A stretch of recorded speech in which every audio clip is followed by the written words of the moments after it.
All right, I have another question. Sharon, I'm going to ask this because of really the context that you've written in and lived in out of the Jesus movement to this moment. What do we need to learn about the nature of true influence in our culture? Evangelicals have chased numbers, cash, buildings, denominations, fame.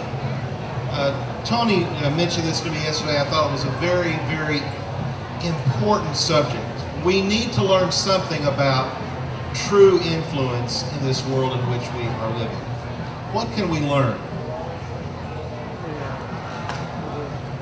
I learned a lot about influence from the Quakers. Absolutely. A church historian, Gary Wills, wrote an article some years ago in Harper's Magazine called Feminists and Other Useful Fanatics, and his thesis was that basically change doesn't come from the top down. I mean, why should it? If you're in power, your energy is all going to go into keeping your power. And so Gary Willis says that all the major social changes in America came from grassroots organizations, primarily the Quakers. And so if the emergent church is starting to look like the Quakers, then I think we have a great future, because I think that we're going to really start acting out the whole gospel, and that's an excellent thing. Great. Somebody else want to jump that one? What do we need to learn about true influence in this culture of ours? Well, it goes a bit to Phyllis's question of where does the authority come from now?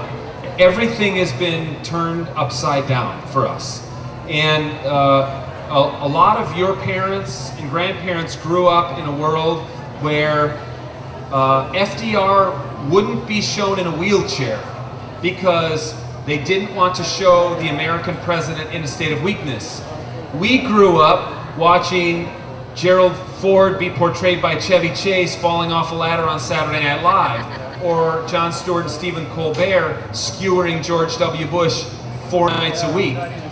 What it means to be a person in power and in authority to this day. And I actually am glad to be raising my kids in a world where they're skeptical of their leaders as opposed to automatically deferring to their leaders. So that Jesus people would be into that for sure. So where authority comes from is where it's actually always come from.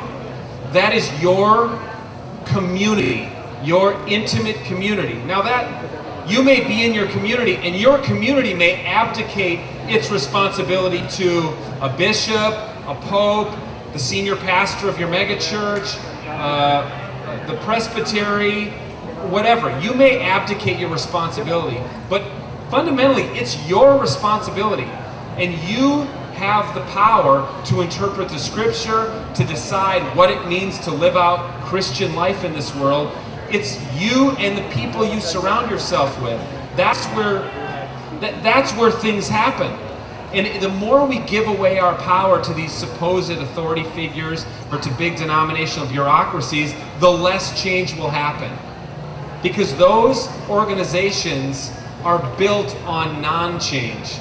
The way a denomination survives another generation is to be focused exclusively on self-perpetuation, not on innovation, not on entrepreneurship, and not even on the gospel. It's on self-preservation. So when we take back the power in this world, in this wiki world where everybody gets to write the world's largest encyclopedia, not just people with PhDs. That's exactly what we're going to have to do in church, in politics, and in every aspect of life. Join the discussion at profra.com.